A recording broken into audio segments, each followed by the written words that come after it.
تو حضور نے فرمایا کہ ان سے یہ پوچھا کرو کہ علی کے بارے میں تم اے میرے بچوں علی کے بارے میں تمہارا کیا خیال ہے؟ علی سے محبت کرتے ہو یا نہیں؟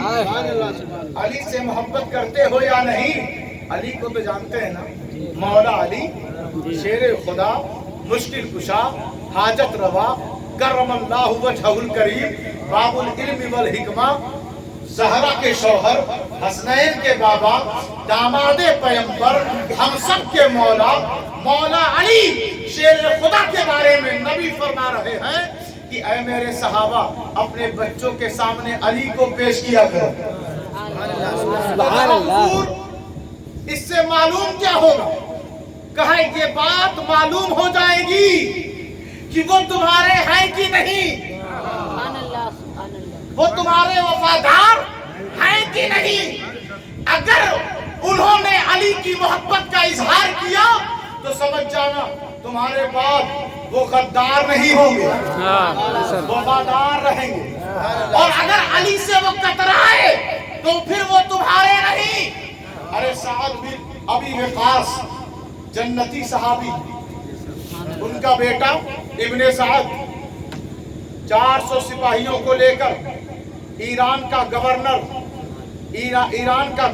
ابن زیاد کے سورس اور فورس کے بنا پر اس نے کہا، دولت و ثروت کی لالچ میں آ کر جب دنیاوی سلطنت اور دنیاوی جاہ و حشمت کا نشہ دماغ پہ چڑھتا ہے نا تو آدمی سب بھول جاتا ہے۔ پورے سال باپ دادا نے کلمہ پڑھا، نماز پڑھی، نسلیں گزر گئیں، بیٹا پردھانی میں اٹھا تو شراب بانٹ رہا۔ بتاؤ، سلطنت اور معمولی سی حکومت کا نشہ سوار ہوا تو اس نے قرآن کو بھی اپنے پیروں تلے رون دیا، ارشاد مصطفی کو بھی پامال کر دیا۔ اس کے اندر اب دینی حیا باقی نہیں رہی۔ بعد میں تو نماز پڑھتا رہے، بعد میں تو روزہ رکھتا رہے۔ ارے جب اسلام نے، رسول نے منع فرما دیا، شراب پینا حرام، شراب بیچنا حرام، شراب خریدنا حرام، اب یہ سب کرنے والے بولے یا حسین، نماز چھوڑنے والے بولے یا حسین، روزہ نہ رکھنے والے بولے یا حسین، دینی حیا کو پامال کر دینے والے بولے یا حسین، بے حیائی اور بے غیرتی کرنے والے بولے یا حسین، تو یا حسین کہنے کے بھی لائق ہم لوگ نہیں ہیں۔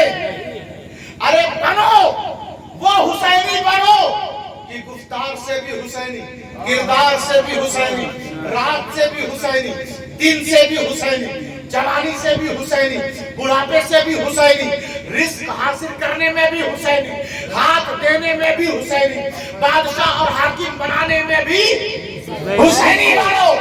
اپنے ایمان کا سودا مت کرو، بے غیرت مت بنو، کیونکہ حسین غیرت مند تھا، اس نے اپنے خاندان کو قربان کرنا گوارا تو کیا مگر دین کا سودا نہیں۔ تو دیکھیں نا، جب نبی نے فرمایا کہ بچوں کا امتحان لیا کرو کہ وہ علی سے پیار کرتے، میں سوچنے لگا کہ اس چیز کو حضور نے تمام مسلمانوں کے سامنے کیوں رکھا کہ علی کی محبت کو اپنے بچوں میں منتقل کرو۔ ادبوا اولادکم، اپنے بچوں کو ادب سکھاؤ۔ کس کا؟ حب و نبی کی کو، اپنے نبی کی محبت کا، اور نبی کی آل کی محبت کا ادب سکھاؤ اپنے بچوں کو۔ اور لاسٹ میں فرمایا کہ قرآن کی قرأت کا ادب سکھاؤ اپنے بچوں کو۔ تو قرآن کی قرأت ایمان ہے یا عمل؟ بولے نا، قرآن کی قرأت، قرآن پڑھنا ایمان ہے یا عمل؟ ارے بولے، عمل ہے کہ ایمان؟ عمل ہے۔ قرآن پڑھنا عمل ہے۔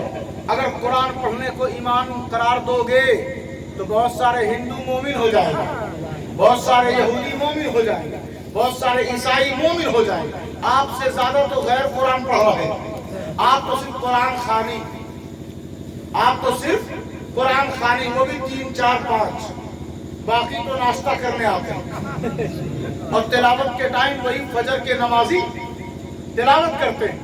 تو پہلے کہا میری محبت کا ادب سکھاؤ، اور میری محبت کا ادب میرے بعد تک اگر جاری رکھنا ہے، میرے بعد تک، تو میری آل کی محبت کا ادب سکھاؤ۔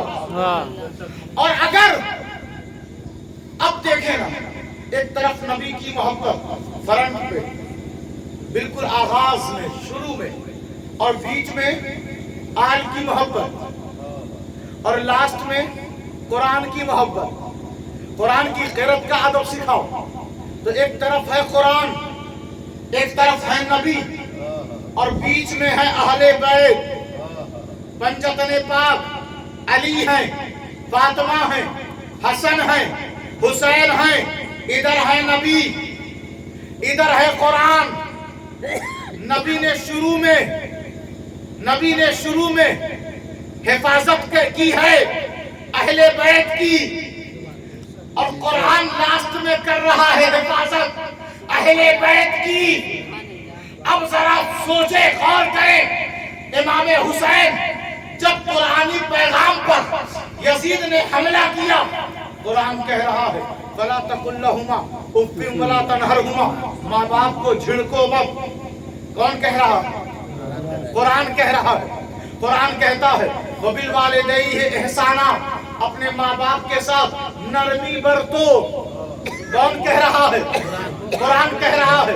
اور یزید نے ماں کے ساتھ نکاح کرنے کو جائز کہہ رہا ہے، اور ماں باپ کی توہین کا حال یہ کہ خود اس کے باپ نے کہا، یعنی حضرت امیر معاویہ نے کہا اپنی وصیت میں کہ میرا جنازہ یزید نہیں پڑھائے گا، کیونکہ آپ کو، میں کیا تاریخی بحث کروں، جس کسی کو سید الخطبہ کہا جا رہا ہے، کسی کو امام الخطبہ کہا جا رہا ہے، کسی کو فصیح اللسان کہا جا رہا ہے، کسی کو بلیغ الزبان کہا جا رہا ہے، سب حضرت امیر معاویہ کے سامنے تقریر کرتے ہیں، اور تقریر میں کہتے ہیں یزید بڑا پرہیزگار ہے، یزید بہت دیندار ہے، یزید بہت عادل ہے، یزید بہت نرم دل ہے۔ تقریر کر کے درہم و دنانیر کے لیے، اشرفی کے لیے، پیسے کے لیے تقریر کر کے حضرت امیر معاویہ کو متاثر کیا جا رہا ہے، اور عراق ہو، کوفہ ہو، بصرہ ہو، ملک شام ہو، سبھی نے یزید کے ہاتھ پر ہاتھ دے دیا، بیعت کر لی۔ تو حضرت امیر معاویہ کو لگا کہ یزید واقعی میں درست ہو گیا، لیکن جب ان کی وصیتوں کو اس نے پامال کر دیا اور اہل بیت کے خلاف ہو گیا، آخر وقت میں جب ان کو پتا چلا تو آپ نے 2 پوٹلی کھائلہ منگوایا، کہا لاؤ، کہا حضور اس میں کیا ہے؟ کہا ایک میں میرے نبی کا بال ہے، ایک میں میرے نبی کا بال منہ مبارک ہے، ایک میں ناخن کاٹا ہوا ناخن ہے۔ 2 پوٹلی منگوایا، تو جمع کتنے دن سے کیا ہوگا؟ اور حضور نے قمیص بھی دیا تھا حضرت امیر معاویہ کو۔ مجھے بتائیں، بال کٹ جائے، جسم سے جدا ہو جائے، پاک ہے کہ ناپاک؟ ناپاک ہے۔ کیا ہے؟ ناپاک۔ آپ کے ساتھ لگا ہوا ہے، پاک ہے۔ آپ سے الگ ہوا، ناپاک ہے۔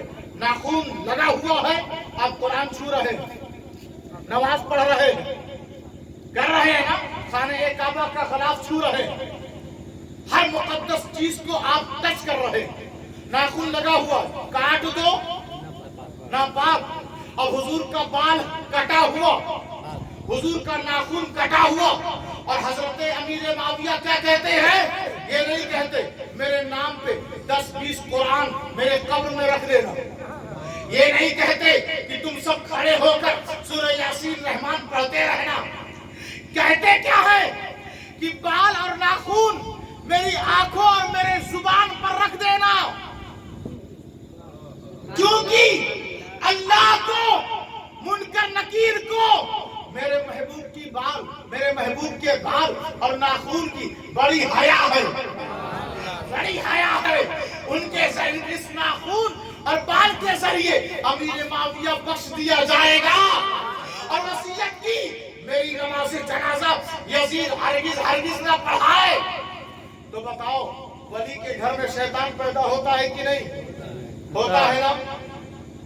آپ بڑے سیدھے سادے، بیٹا بڑا بدتمیز، سارے گاؤں کے لوگ کہتے ہیں، کوئی کہے کہ اس کا باپ بہت کمینہ آدمی ہے تو سارے گاؤں کے لوگ کہیں گے ایسے مت کرو، وہ بیچارہ بڑا سیدھا، بڑا اچھا، ہنس کے ملتا، پیار کی بولی بولتا، یہ بدتمیز ہے، پتہ نہیں کس کو پڑ گیا، لگتا ہے اپنے ماموں کو پڑ گیا، پتہ نہیں کس کو پڑ گیا۔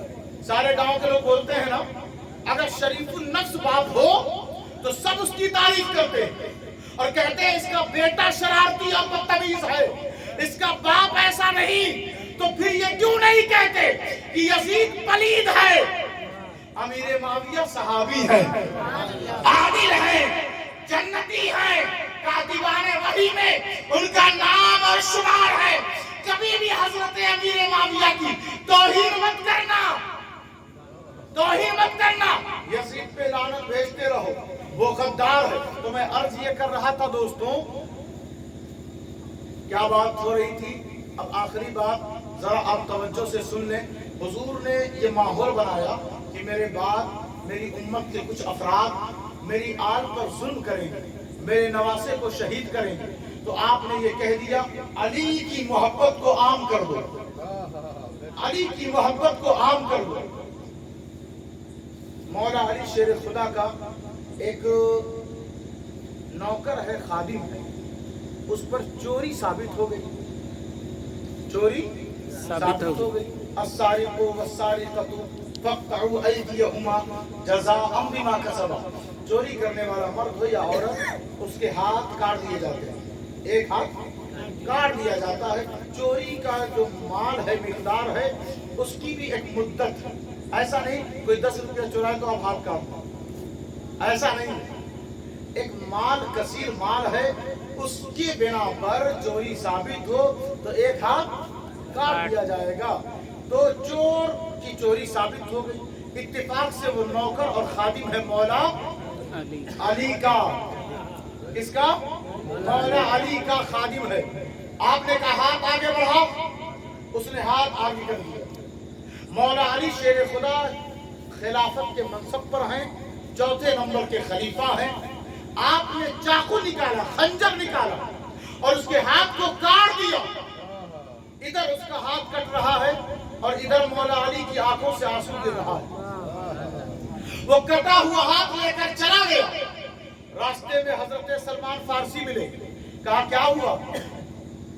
کہا ہاتھ کٹ گیا۔ علی نے کاٹا؟ کہا ہاں علی نے کاٹا۔ تو کیا تو ان سے ناراض ہو گیا؟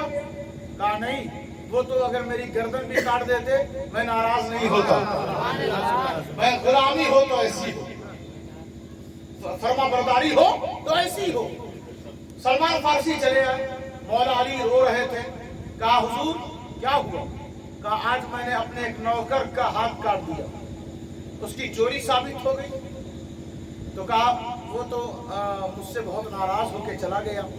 کہا نہیں حضور، ملا تھا راستے میں، وہ ناراض نہیں ہے آپ سے، وہ تو کہہ رہا ہے کہ میری گردن بھی علی کے نام پر قربان، لیکن میں ان سے ناراض نہیں ہوں۔ مولا علی نے فرمایا کہ جائیں، جلدی سے جا کر اسے پکڑ کر لائے۔ سلمان فارسی دوڑتے ہوئے گئے اور اس کو لے کر آئے، مولا علی کی بارگاہ میں آئے۔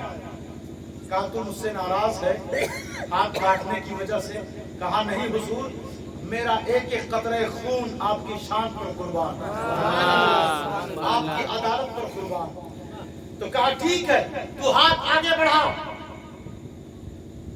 کٹا ہوا ہاتھ آگے کر دیا۔ مولا علی نے اپنا رومال اس کٹے ہوئے ہاتھ پر رکھ دیا اور رکھ کر آسمان کی طرف دیکھا، دیکھ کر کہا پروردگار، میں نے تیرے کہنے پر اس کا ہاتھ کاٹ دیا تھا، اب تو میرے کہنے پر اس کا کٹا ہوا ہاتھ واپس کر دے۔ یہ کہہ کر جب رومال ہٹایا کا ہاتھ صحیح ہو گیا، درست ہو گیا، مکمل ہو گیا۔ اب میں ان سے کہوں گا جو کہتے ہیں علی کے سامنے ہاتھ نہ پھیلاؤ، شرک ہو جاتا ہے۔ ارے علی کے سامنے ہاتھ پھیلانے سے کٹا ہوا ہاتھ واپس آ جاتا ہے۔ تو علی کے سامنے ہاتھ پھیلایا کرو، کیونکہ علی مشکل کشا ہے۔ ایک روایت پیش کروں اور اپنی بات کو ختم کروں، کیونکہ آپ 10 دن تک بہت علی علی کرتے ہیں، حسین حسین کرتے ہیں۔ آج سنیں کہ آپ جس کا نام لیتے ہیں وہ کتنا بڑا ہے، وہ کتنا بلند و بالا ہے۔ منافقت پھیل رہی ہے، علی کی تعریف ہم بیان کرنے سے گھبرانے لگے اور کہتے ہیں یہ تو علی کو تو شیعہ مانتے ہیں۔ علی کسی کے باپ کی جاگیر نہیں، علی تو ہم سنیوں کے آقا اور مولا ہیں۔ ہم سنی بھی محبت کرتے ہیں، شیعہ بھی محبت کرتے ہیں، دونوں کی محبت میں فرق ہے۔ وہ محبت کرتے ہیں اپنی مرضی سے، ہم محبت کرتے ہیں علی کی مرضی سے۔ اب دیکھیں آپ، ایک آیت کریمہ ہے، وَادْخُلِ الْبَابَ سُجَّدًا وَقُولُوا حِطَّةٌ نَغْفِرْ لَكُمْ خَطَايَاكُمْ وَسَنَزِيدُ الْمُحْسِنِينَ کی ایک آیت آئی بنی اسرائیل کے بارے میں، حضور کے اوپر نازل ہوئی، اور آیت کہہ رہی ہے کہ موسیٰ کی قوم نے گناہ کر لیا تو اللہ نے ایک دروازہ بنوایا اور کہا کہ آپ کی امت اس سے گزرتی جائے گی، ان کے گناہ معاف ہوتے جائیں گے۔ بس سجدہ، چوکھٹ چوم کر گزر جائیں، ان کا بیڑا پار کر دیا جائے گا۔ چوکھٹ چومیں گے، ان کے گناہ کو معاف کر دیا جائے گا۔ اس دروازے کو کہتے ہیں وَادْخُلِ الْبَابَ سُجَّدًا وَقُولُوا حِطَّةٌ۔ ان کو کہنا کیا ہے؟ حِطَّہ، یعنی استغفر اللہ، اے اللہ تو ہمیں بخش دے، یہی کہنا ہے۔ تو اس دروازے کا نام پڑ گیا باب حطہ۔ کیا پڑا؟ باب حطہ۔ صحابہ وہ آیت لے کر حضور کے پاس آئے اور کہا یا رسول اللہ، موسیٰ کی قوم گناہ کرے تو ان کے لیے اللہ نے دروازہ بنایا، باب حطہ رکھا، بس گزر جاؤ، چوکھٹ چوم کر بخش دیے جاؤ گے۔ وہ تو کلیم اللہ ہے، آپ تو حبیب اللہ ہے، آپ تو اس بارگاہ کے محبوب ہیں۔ وہاں پر موسیٰ اس کی چاہت چاہتے ہیں، یہاں پر وہ آپ کی چاہت چاہتا ہے۔ بتائیں صحیح، اس آیت کے نظریے سے اور اس آیت کے تناظر میں آپ کی امت میں بھی کیا ایسا کوئی دروازہ ہے کہ جب امتی گناہ کرے اور اس دروازے سے گزر جائے تو بخش دیا جائے؟ حضور محفل میں تشریف فرما ہے، صحابہ آیت لے کر آئے ہوئے ہیں، پوچھ رہے ہیں موسیٰ کے قوم میں یہ دروازہ ہے، آپ کی امت میں کوئی ایسا دروازہ کیا ہے؟ تو حضور نے اپنے چہرہ انور کو اپنے بائیں جانب کیا اور غور سے دیکھا۔ سارے صحابہ بھی ادھر دیکھنے لگے، سارے صحابہ بھی ادھر دیکھنے لگے، حضور بھی دیکھ رہے ہیں اور صحابہ خاموش ہیں۔ دیکھیں یہ فرماتے کیا ہیں؟ سب جان گئے کہ یہ کس کو دیکھ رہے ہیں، کیونکہ حضور کا چہرہ ادھر ہے اور ادھر بیٹھا کون ہے؟ حضور فرماتے ہیں یا علی انت باب حطہ، اے علی تو وہ باب حطہ ہے میری امت میں۔ علی وہ دروازہ ہے کہ جب آدمی کوئی گناہ کر لے حضور کی امت میں تو علی کی محبت میں گزر جائے، اس کے سارے گناہ کو اللہ معاف کر دیتا ہے۔ اللہ اکبر، یا رسول اللہ، یا علی، یا علی، اللہ علی ہے۔ نجف اشرف میں با اختلاف روایت، ہمارے پاس اتنا پیسہ نہیں، اس گاؤں کے لوگ بڑے غریب ہیں، کیسے کیسے اپنا گزارا کرتے ہیں، اب اتنی دور جائیں گے کیسے؟ تو اب نبی نے کہا علی جو دروازہ ہے، دروازہ اس کا بڑا چھوٹا نہیں ہے، بہت بڑا ہے، اس کی چوکھٹ بہت دور تک پھیلی ہوئی ہے۔ کہا تم رہنے والے کہاں کے ہو؟ کہا حضور ہم بغداد کے رہنے والے ہیں۔ تو کہا وہاں پر علی کا دروازہ ہے، باب حکتا ہے. کہا کہاں؟ کہا عبد القادر جیلانی کی چوکھٹ چوم لو، چوکھٹ چوم لو. اچھا تم کہاں کے رہنے والے ہو؟ حضور ہم بھی غریب ہیں. ارے رہنے والے کہاں کے ہو؟ کہا حضور ہم اجمیر کے رہنے والے ہیں. کہا اجمیر کے علی کا دروازہ، علی کی چوکھٹ وہاں بھی ہے، اجمیر غریب نواز کے چوکھٹ کو چوم لو، علی کے دروازے کو چوم لو گے. کہا تم کہاں کے ہو؟ کہا حضور ہم اجمیر کے نہیں، اجمیر جا نہیں سکتے. کہا ہو کہاں کے؟ کہا مہرولی کے ہیں. کہا وہاں پر خواجہ قطب الدین بختیار کاکی ہے، وہاں چوکھٹ چوم لو گے، علی کی چوکھٹ چوم لو گے. تم کہاں کے ہو؟ کہا حضور ہم دہلی کے ہیں. کہا وہاں پر محبوب الہی کی چوکھٹ ہے، چوم لو گے، علی کی چوکھٹ چوم لو گے. تم کہاں کے رہنے والے ہو؟ کہا حضور ہم کچھوچا کے، ہم فیض آباد کے. کہا وہاں کے ہو؟ جاؤ سید اشرف کی چوکھٹ چوم لو، علی کی چوکھٹ چوم لو گے. اچھا تم کہاں کے رہنے والے ہو؟ کہا ہم غازی پور کے رہنے والے ہیں. کہا دھاوا شریف سید ابو الغوث کرم دیوان کی چوکھٹ چوم لو، علی کی چوکھٹ چوم لو گے. ہم نے جب چوکھٹ چوما نا، ایک شخص نے کاندھے پہ ہاتھ دیا، کہا چوکھٹ چومنا شرک ہے. کہا چوکھٹ چومنا شرک ہے. ہم نے کہا ارے ظالم، تو پھر اس آیت کو ہمت ہے تو قرآن سے نکال دے. وَادْخُلِ الْبَابَ سُجَّدًا. موسیٰ کی قوم ایک دروازے کو چومنے اور اس سے جھک کر، سجدہ جھک کر گزرنے کے لیے اللہ کہہ رہا ہے. قرآن آج تک شاہد ہے جب موسیٰ کے بنائے ہوئے دروازے سے جھک کر جانا جائز ہے تو حضور کے بنائے ہوئے دروازے کو جھک کر چومنا کیسے ناجائز ہو سکتا ہے؟ یہی وجہ ہے کہ ہم سنی چوکھٹ چوم کر اندر جاتے ہیں، چوکھٹ چوم کر اندر جاتے ہیں تو علی وہ دروازہ ہے. اب ذرا دیکھیں، غور فرمائیں، امام حسین تو علی سے نہیں ملتے، وہ تو نبی سے ملتے ہیں. ان کا چہرہ دیکھو نبی کے چہرے کی طرح، ان کی زلف دیکھو نبی کی زلف کی طرح، ان کے قد و قامت کو دیکھو نبی کے قد و قامت کی طرح، ان کی زبان کی فصاحت و بلاغت کو دیکھو نبی کی فصاحت و بلاغت کا اثر دکھتا ہوا نظر آتا ہے. اب قرآن نے کہا ماں باپ کی عزت کرو، قرآن نے کہا ماں باپ کی عزت کرو، شراب مت پیو، قرآن نے کہا ماں بہن بیٹیوں کو عزت دو، قرآن نے کہا، قرآن کہتا جا رہا ہے، حسین کرتا جا رہا ہے. قرآن نے کہا نماز قائم رکھو، حسین نے قائم رکھا. قرآن نے کہا زکات دیتے رہو، حسین زکات دیتے رہے. قرآن نے کہا اللہ کے احکامات اور دین کا پیغام دیتے رہو، حسین دیتے رہے. کہا اسلام کے اندر مٹھاس اور حلاوت اپنے خون سے پیدا کرو، حسین کرتے رہے. قرآن نے جو کیا حسین کرتے رہے، قرآن نے جو کہا حسین کرتے رہے. لیکن جب حسین کی گردن کٹ گئی تو ہم نے قرآن کی طرف رخ کر کے کہا کہ حسین نے جو کچھ اب تک کیا ہے وہ تیرے کہنے پر کیا ہے، اب تو کیوں خاموش ہے؟ تو کب بولے گا؟ تو قرآن کہتا ہے حسین کو اب مردہ مت کہنا، حسین کو اب مردہ مت کہنا، حسین کو کبھی مردہ گمان مت کرنا. ارے حسین کربلا میں بھی زندہ تھا، 10 محرم شہادت کے بعد بھی حسین زندہ تھا. ہر ہجری، ہر تاریخ، ہر مہینے میں حسین زندہ تھا اور آج بھی حسین زندہ ہے، قیامت تک حسین زندہ رہے. اللہ تبارک و تعالی ہم سب کے یہاں بیٹھنے کو قبول فرمائے، ہم سب کے آنے کو قبول فرمائے، ہم سب کے سننے کو قبول فرمائے. حسین اعظم کی محبت میں وقت دینے کو قبول فرمائے.